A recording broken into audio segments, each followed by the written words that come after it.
우리가 성탄절을 보내고 처음 맞는 주일이자 2023년도 마지막 주일입니다. 연말이 되면 늘 우리에게 찾아오는 기쁨의 복음의 소식이 있습니다. 그것은 바로 예수 그리스도가 이 땅에 오신 성탄이었습니다. 그런데 어느 순간부터 연말이 되면은 이 분주함 때문인지 성탄의 본질을 놓치고 있다라는 생각을 우리는 하게 됩니다.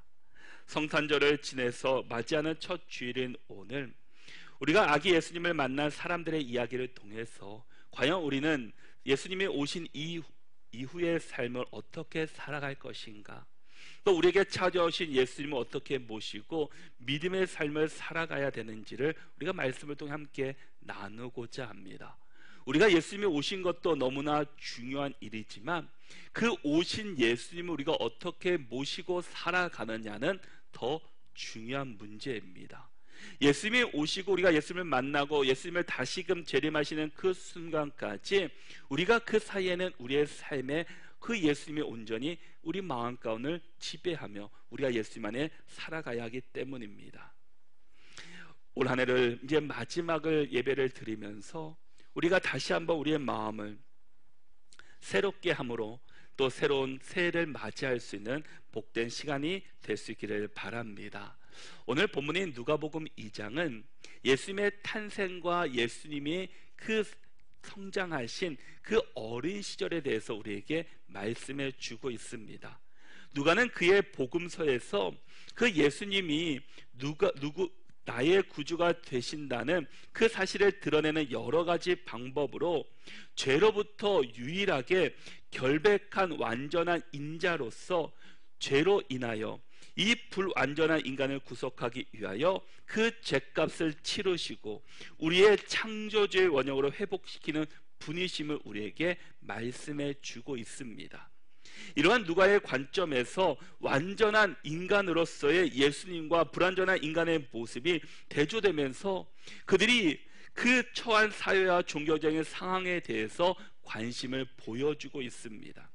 따라서 유일한 인간 예수님을 바라보면서 인간이 가져야 될 그 소망이 무엇인지를 오늘 본문 가운데서 우리에게 말씀해주고 있다라는 겁니다. 여러분, 예수 그리스도께서 태어나실 때 유대 땅에는 성전을 섬기는 제사장들도 있었습니다. 그리고 하나님의 말씀을 가르치는 율법 교사들도 많이 있었습니다. 많은 백성들이 메시아의 탄생을 고대하고 있었고 구약에 이미 예언의 말씀이 있었기에 모든 사람들이 그 예수님의 탄생을 손꼽아 기대하고 있었습니다.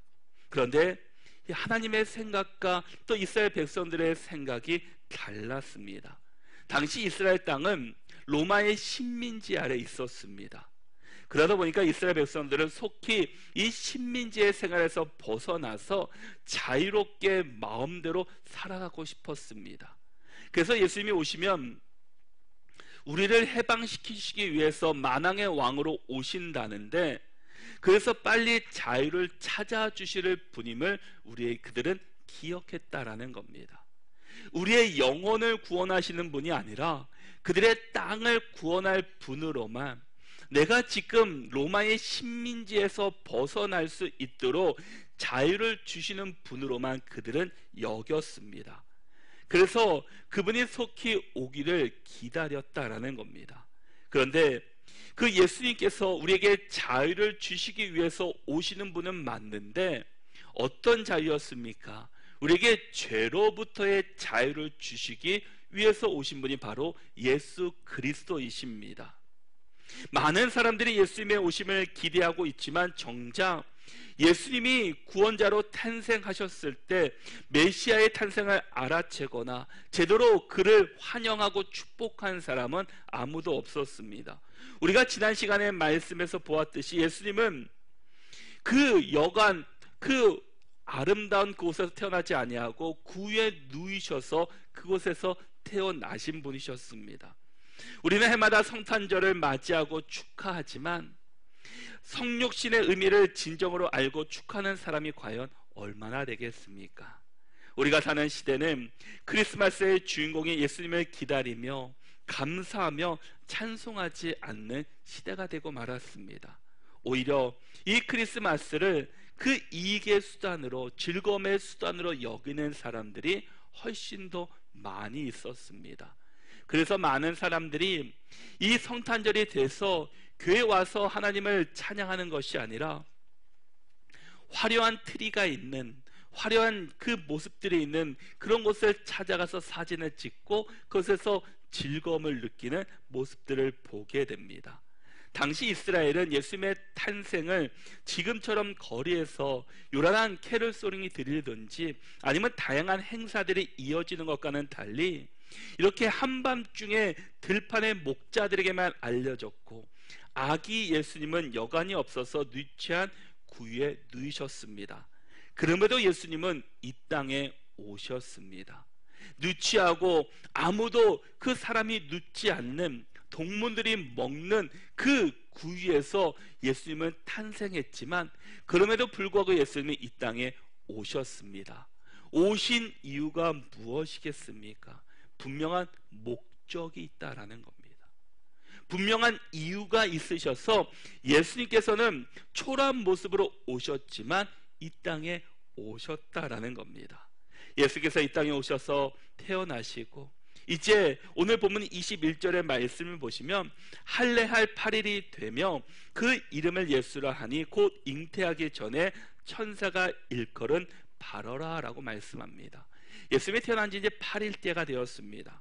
근데 예수님이 이 구약에 말씀하신 대로 8일이 되면은 할례해야 되는 구약의 율법 규정이 있습니다. 그래서 요셉과 마리아도 그 율법대로 행하게 됩니다. 그래서 22절의 말씀에서도 모세의 법대로 정결 예식의 날이 참에 아기를 데리고 예루살렘에 올라가니라고 말씀합니다. 이 모세의 법대로, 그러니까 그 모세 오경에 나왔던 그 말씀대로 그가 행했다라는 겁니다. 그 말씀이 그 레기 12장 2절과 3절에서 이렇게 말씀하고 있습니다.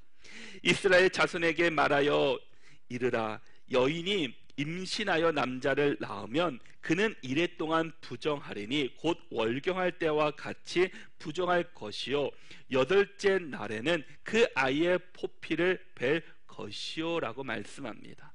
그러니까 레위기에서 정한 이 율법의 규정대로 이 요셉과 마리아도 이 아기 예수님을 데리고 예루살렘으로 올라갔습니다. 구약의 전통에 따르면 처음 난 남자마다 이 산비둘기 한 쌍과 어린 진비둘기 둘을 가지고 제사를 드리면서 이 주의 거룩한 자녀임을 확인하는 시간들입니다. 그래서 출애굽기 13장 12절을 보면은 이스라엘에서 난 모든 초태생은 하나님께 바치는 규정대로 그를 행하고 있다라는 겁니다. 그 이유는 출애굽을 행하면서 그 장자의 재앙에서 구원받은 것을 기념하기 위함이었습니다. 또한 24절에서도 산비둘기 한 쌍이나 어린 집 비둘기 둘로 제사를 드린다라고 말씀하고 있습니다. 이 보통의 해산한 여인이 정결 예식 때 어린 양 한 마리와 속죄제로 비둘기 2마리를 드렸습니다. 다만 이 가난한 가정일 경우에는 이 비둘기를 드릴 수 있다라는 레위기의 규정이 있었습니다. 형편이 되는 사람들은 이 양 같은 그 짐승을 드렸지만 가난한 자들은 집비둘기로 드릴 수 있었다라는 겁니다. 그래서 따라서 이 요셉과 마리아가 집비둘과 산비둘기를 드렸다는 것은 그들의 가정이 형편이 그 넉넉한 가정이 아니었음을 우리는 알 수 있습니다. 누가복음 2장에서 아기 예수님을 만난 이제 두 예언자를 소개합니다. 그가 시므온과 안나라는 사람입니다. 시므온은 남자고 이 안나는 여자입니다. 성경은 대부분 남자만을 소개하게 됩니다. 그리고 구약에서는 특히 어떤 일이 있어도 그 남자만을 계수합니다. 전쟁에 나갈 때도 전쟁에 나갈 만한 남자를 계수하고, 오병이어의 사건에서도 그 남자의 수만을 계산했습니다. 이처럼 세상은 남자와 여자를 구분하고 이 재물과 권력, 명예, 학력 등으로 구분하지만 하나님 안에서는 우리 모두가 공평하고 평등하다라는 겁니다. 세상이 남자와 여자를 가르고 자신의 신분과 모든 외부적인 환경들로 그들을 평가하고 그들을 정죄하고 있지만, 오직 하나님은 모두가 공평하고 모두가 하나인 것을 우리에게 말씀해 주고 있습니다. 이러한 기록과 함께 등장한 한 사람이 바로 시므온이라는 사람이었습니다. 오늘 말씀은 이 시몬이 예루살렘에 살고 있었는데, 이 어린 아기 예수님을 보고 그를 찬양하는 노래를 기록해 주고 있습니다. 시몬의 노래에서 우리가 깨닫게 하는 놀라운 영적 원리가 숨겨져 있습니다. 이런 흔적을 살펴볼 수 있는 것은 25절과 26절, 27절의 말씀에서 공통적으로 우리에게 말씀해 주시는 부분들이 있습니다. 그 부분이 바로 성령이 그 위에 계시더니, 성령의 지시를 받았더니 성령의 감동으로 성전에 들어가매라고 기록하고 있습니다. 시몬은 성령에 충만한 자였다라는 겁니다. 성령으로 충만하니까 하나님의 말씀을 들을 수 있었고, 하나님의 말씀하시는 대로 그들이 행동할 수 있었다라는 겁니다. 하나님께서 말씀하시는 그 음성을 듣기 위해서는 우리에게도 성령의 충만함이 임해야 됩니다. 이 성령의 충만하다는 것이 무엇이겠습니까? 하나님이 나와 함께 하심을 기억하고 고백하고 그 하나님과 함께 살아가는 모습이다라는 겁니다. 이 성령에 충만하다는 것은 내가 기도를 잘하고 성경을 많이 읽고 성전에 오래 있다고 해서 그것이 성령의 충만함이 아니라, 그것은 수단이 될 수는 있지만 진정한 성령의 충만이라고 하는 것은 우리가 그 말씀으로 살아가는 것, 그 주님이 나와 함께하고 있다는 사실을 고백하는 것, 내 힘으로 살아가는 자가 아니라 하나님의 힘으로 살아가는 자, 하나님의 능력을 의지하고 하나님께서 이끄시는 삶을 살아가는 자가 바로 성령에 충만한 사람이었다라는 겁니다. 이 시몬이 바로 성령에 충만한 사람이었습니다. 이 성령에 충만한 사람이, 그 시몬이 어떻게 예수님을 바라보고 있습니까? 오늘은 세 가지로 이 성령에 충만한 사람이 어떠한 사람이었는가, 시몬이 어떠한 사람인지 우리에게 소개해 주고 있습니다. 먼저는 26절의 말씀을 함께 읽어보겠습니다. 26절의 말씀 함께 읽겠습니다. 그가 주의 그리스도를 보기 전에는 죽지 아니하리라 하는 성령의 지시를 받았더니. 아멘. 먼저는 기다릴 줄 아는 사람이었습니다. 오늘 말씀에 등장하는 이 시몬은 기다릴 줄 아는 사람이었다라는 겁니다. 동시에 그는 겸손한 사람이었습니다. 25절의 말씀에서도 그를 소개하기를 이 사람은 의롭고 경건하여 라고 말씀하고 있습니다. 그는 신중하면서도 조심성 있는 성품으로 하나님을 경외하며 겸손한 마음으로 주의 뜻을 따르는 사람이었습니다. 내 뜻대로 내 마음대로 움직이는 사람이 아니라 성령에 의해 움직였다라는 겁니다. 그 성령이 주신 말씀이 무엇이었습니까? 주의 그리스도를 보기 전에는 죽지 아니하리라. 주의 그리스도가 언제 오실지는 알지 못하는 그때였지만, 그럼에도 불구하고 그는 성령의 지시를 받아서 기다렸다라는 겁니다. 이런 마음의 중심이 이 메시아를 대망하며 기다릴 줄 아는 그 신앙의 모습으로 드러나게 되었습니다. 이러한 신앙의 자세를 가질 수 있었던 것은 바로 전적인 하나님의 은혜였다라는 겁니다. 은혜가 무엇입니까? 은혜는 내 힘으로 얻을 수 있는 것이 결코 아닙니다. 하나님께서 주셔야 하는 겁니다. 하나님께서 부어주셔야 하는 것이다라는 겁니다. 그래서 그것을 선물이다라고 성경은 우리에게 말씀해 주고 있습니다. 그래서 25절의 하반절에서 이에 대해 성령이 그 위에 계시더니라고 말씀합니다. 늘 시몬은 성령님과 함께 동행했고 성령님이 인도하심을 따라서 그가 행하는 사람이었습니다. 시몬이 경건하게 메시아를 기다리는 이 신앙생활을 가질 수 있었던 것은 그는 성령님과 함께하고 있었기 때문이다라는 겁니다. 그가 지식적으로 풍성하고 사회적인 지위가 높기 때문에 그 소식을 알아들 수 있는 그 소식통이 많기 때문에 알 수 있는 것이 아니라 성령의 지시하심, 이 성령의 충만함이 그에게 있었기 때문에 하나님의 뜻을 깨닫게 될 수 있었고 하나님의 음성을 알게 될 수 있었다라는 겁니다. 다시 말하자면 시므온은 메시아 오심을 간절한 마음으로 갈망했고 기다리며 기도했던 사람입니다. 그런 시므온에게 하나님께서 이 성령을 통해서 그가 죽기 전에 메시아가 오리라는 그 예언의 말씀을 그에게 보여주셨습니다. 시몬은 예언의 말씀을 붙잡고 그 메시아 오시기를 기다렸다라는 겁니다. 여러분, 기다린다는 것은 절망이 아닙니다. 실패가 아니고 좌절이 아닙니다. 외로움도 아닙니다. 오히려 기다린다는 것은 소망이요, 기쁨이요, 감사입니다. 그 이유는 신앙에서 말하는 기다림이란 믿음이 전제되었기 때문입니다. 믿음은 예수 그리스도를 나의 구주로 믿는 바로 믿음입니다. 그리고 로고스적 언약의 말씀이 삶에 그대로 이루어진다라는 그 확신을 가지고 있는 믿음입니다. 이 믿음이라는 것은 하나님께서 우리를 구원해 주실 분이시고 말씀대로 이루어 주시는 분이심을 우리가 믿음으로 고백하는 것입니다. 또한 기다림과 관련하여서는 아직 이루어지지 않았지만 미래의 어느 시간에 분명히 이루어 주실 것이라는 그 소망을 가지고 살아가는 것입니다. 그래서 믿음은 기다릴 줄 아는 신앙의 자세를 우리에게 말씀해 주고 있습니다. 만약 우리가 기다리는 대상이 누구인지 모른다면, 막연히 기다리게 된다면 그 기다림이야말로 허무한 것이고 의미 없는 기다림이 되고 말 것입니다. 노벨 문학상을 수상했던 이 사무엘 베케트라는 사람의 작품 가운데 고도를 기다리며 라는 작품이 있습니다. 지금도 그 연극이 지금 상영되고 있더라고요.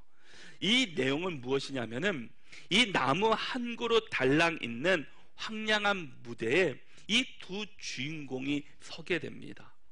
그 두 주인공은 그 나무 앞에서 고도를 기다리는데 이 고도가 누구인지 모른 채 그냥 막연히 기다리는 그런 내용입니다. 고도가 오지 않는 것도 비극이지만 더 큰 비극은 무엇입니까? 고도가 누구인지 모른 채 그냥 마냥 기다리고 있다라는 겁니다. 연극은 이렇게 끝이 나지만 우리의 믿음의 사람들은 그렇게 끝이 나지 않습니다. 기다리는 대상이 누구인지 우리는 분명히 알고 있기 때문입니다. 그분이 이 땅에 왜 오셨는지도 분명히 우리는 알고 있습니다. 그분을 바로 알고 그분의 오심으로 기뻐하는 성탄절이 되기 위해서는 우리도 믿음으로 그분을 기다릴 줄 아는 자들이 되어야 합니다. 12월 25일은 성탄절이구나, 이제 예수님이 오실 때가 되었구나 라고만 우리가 지식적으로 아는 것이 아니라 우리가 그 예수님을 믿음으로 기다릴 줄 아는, 태어나는 것으로 끝나는 것이 아니라 다시 오실 주님을 기다리며 우리가 믿음으로 그분을 기다릴 줄 아는 믿음의 성도들이 되어야 할 것입니다. 이 시므온처럼 성령이 우리 위에 계시면, 성령에 붙잡힌 자가 되면은 우리가 그 예수님의 다시 오심을 믿음으로 기다릴 수 있게 됩니다. 왜 사람들이 기다리지 못합니까? 분명한 목적이 없기 때문입니다. 그런데 목적이 있는 사람은 그 때를 힘들고 어려움에도 불구하고 끝까지 기다립니다. 우리는 예수 그리스도가 다시 오신다는 것을 분명히 믿음으로 고백하는 사람들입니다. 그 주님을 또한 기다리는 자입니다. 근데 우리가 그냥 기다리는 것이 아니라 믿음으로 또 성령의 충만함으로 기다릴 수 있는 우리 모두가 될 수 있기를 바랍니다. 두 번째는 성령의 충만한 사람은 영적인 눈이 뜨인 사람이었다라는 겁니다. 우리 28절과 29절의 말씀을 같이 한번 읽어보겠습니다. 함께 읽겠습니다. 성령의 감동으로 성전에 들어가매 마침 부모가 율례의 율법의 관례대로 행하고자 하여 그 아기 예수를 데리고 오는지라. 시몬이 아기를 안고 하나님을 찬송하여 이르되 아멘. 오늘 말씀을 보면 시몬이 성전에 들어가게 된 이유를 말씀합니다. 그가 성전에 들어가매 그것은 이유가 성령의 감동으로 된 것이다라는 겁니다. 성령의 감동으로 성전에 들어가매라고 말씀합니다. 이 시몬은 어떤 일이 있든지 성령의 인도하심에 따라서 이동하는 것을 보게 됩니다. 그가 성전에 들어가면서 그것은 자신의 의도가 아니라 계획에 따라서 들어간 것이 아니라 성령의 지시를 받고 그곳에 들어갔다라는 겁니다. 그리고 시몬이 아기 예수님을 보는 순간 그가 내가 기다렸던 성령께서 말씀하신 메시아이심을 알게 되었습니다. 그가 바로 볼 수 있었던 것은 성령 충만함으로 영적인 눈이 떠 있었기 때문입니다. 모든 사람이 그 아기 예수님을 보았지만 시므온만이 그분이 진정한 메시아이심을 보았다라는 겁니다. 왜 그러겠습니까? 예수님은 우리와 똑같은 인간의 몸을 입고서 이 땅에 오신 분이시기 때문입니다. 특별히 아기라고 해서 특별한 모습으로 온 것이 아니라 우리와 동일한 모습으로 아기의 모습으로 이 땅에 오셨습니다. 그런데 시므온만이 그 성령의 지시를 받아서 성령께서 영적인 눈을 뜨게 하셔서 그 아기 예수가 메시아이심을 깨닫게 하셨습니다. 그래서 그는 성령의 계시하신 대로 그가 죽기 전에 메시아를 볼 수 있게 되었습니다. 그로 인해 그는 너무나 기쁘고 감사하여 아기 예수를 받아 안고 높이며 하나님을 찬양하게 됩니다. 능력이 많으신 하나님을 찬양했다라는 겁니다. 영적인 눈이 뜨인다는 것은 매우 중요한 문제입니다. 영적인 눈이라는 말은 영적인 세계를 볼 수 있다는 말입니다. 하나님은 영이시기 때문에 영적인 세상을 다스리시는 분이십니다. 그리고 악한 영도 영적인 존재이기 때문에 이 영적인 세상의 원리를 너무나 잘 알고 계십니다. 영적인 세상에서 그 나름대로의 그 세계도 원리가 있습니다. 그 원리를 깨닫는 것이 바로 영안이 열린다는 것입니다. 영안이 눈이 열릴 때 이 악한 영의 정체를 우리가 분별할 수 있을 뿐만 아니라 하나님께서 일하심을 그 말씀하심을 우리가 깨달을 수 있게 됩니다. 우리 신앙인에게는 두 가지의 눈이 있습니다. 하나는 육의 눈이고 다른 하나는 영적인 눈입니다. 여기서 중요한 것은 바로 영적인 눈이 어두워지면은 이 영적인 것을 볼 수도 없고 악한 영의 지배 아래 우리가 속박당하고 말 것입니다. 여러분, 시몬처럼 영안이 열릴 수 있는 은혜가 함께 할 수 있기를 축복합니다. 그래서 아기 예수님이 우리의 구원자이시고 메시아이심을 우리가 영적인 눈을 열어서 깨달을 수 있고 또 영적인 눈을 통해서 하나님의 일하심을 볼 수 있는 우리 모두가 될 수 있기를 바랍니다. 그것은 어떻게 이루어지느냐? 성령으로 충만할 때 성령의 인도하심에 따라서 이루어진다라는 겁니다. 어느 누구에게 기도받는다고 해서 어느 그것에 간다고 해서 되는 것이 아니라 하나님께서 인도해 주셔야 되는 것이다라는 겁니다. 그러기에 우리 모두가 영적인 눈이 띄어서 늘 성령으로 충만한 자로 살아갈 수 있기를 바랍니다. 마지막 하나는 증언하는 사람이었다라는 겁니다. 30절에서 32절의 말씀을 보시면 내 눈이 주의 구원을 보았사오니 이는 만민 앞에 예비하신 것이요 이방을 비추는 빛이요 주의 백성 이스라엘의 영광이니이다 하니라고 말씀합니다. 성령 충만한 사람은 증언하는 사람입니다. 시므온은 내 눈이 주의 구원을 보았다라고 말씀했습니다. 시몬은 계속해서 성령의 감동으로 아기 예수님을 보면서 앞으로 일어날 일들을 보았다라는 겁니다. 요한 1서 1장 1절의 말씀을 보면은 태초부터 있는 그 생명의 말씀에 관하여는 우리가 들은 바요 눈으로 본 바요 자세히 보고 우리의 손으로 만진 바라라고 말씀합니다. 우리가 들은 바요 눈으로 본 바요 자세히 보고 우리의 손으로 만진 바라. 이것이 바로 태초부터 있는 생명의 말씀이었다라는 겁니다. 또한 시므온은 메시아의 죽음을 예고한 최초의 증언자였습니다. 34절의 말씀을 보시면 시몬이 그들에게 축복하고 그의 어머니 마리아에게 말하여 이르되 보라, 이는 이스라엘 중 많은 사람을 패하거나 흥하게 하며 비방을 받는 표적이 되기 위하여 세움을 받았고 라고 말씀합니다. 시몬은 그들은 증언은 모든 사람을 죄로부터 해방시키는 이 메시아의 사역에 대한 분명한 증거를 말해주고 있습니다. 구원의 경험은 멈춰 있지 않습니다. 충만이라는 단어가 그렇듯이 흘러넘쳐 다른 사람들에게로 전달되는 것입니다. 마치 담장 너머 그 뻗은 나무처럼 다른 사람에게 구원의 빛을 비추게 하는 것입니다. 증언하는 삶이 되어야 한다는 겁니다. 우리의 삶의 현장에서 구원받아야 할 사람들이 얼마나 많이 있습니까? 가까운 곳부터 여러분들이 한번 생각해 보시기를 바랍니다. 여러분들이 기도 제목으로 나눠준 그 카드 맨 밑에 그렇게 제가 그 칸을 만들어 놓았습니다.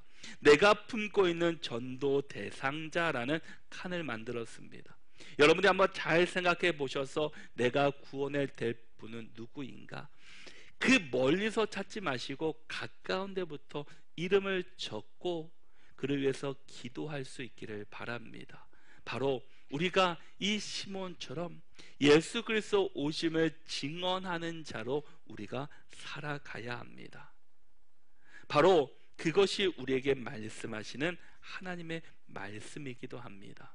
여러분, 하나님은 우리를 이 성탄의 기쁜 소식을 증언하는 삶으로 우리를 초대해 주셨습니다.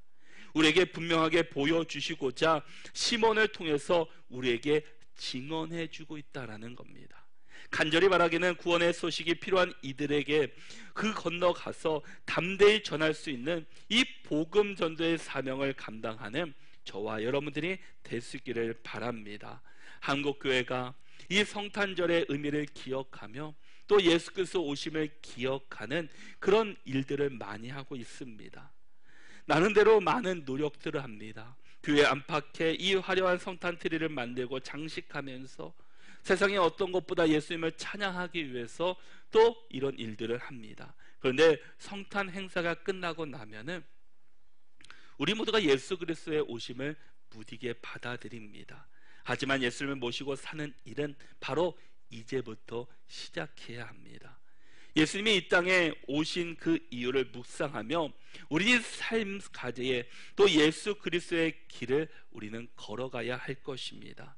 여러분, 우리 모두가 이 땅에 오신 예수 그리스도, 우리가 성경에 나오는 단어로만 생각하는 것이 아니라 문자적으로만 우리가 기억하고 지식적으로만 기억하는 것이 아니라 정말 그것이 나의 삶에 또 나의 마음 가운데 나의 복음의 자리에 그분을 모실 수 있는 분들이 될 수 있기를 바랍니다.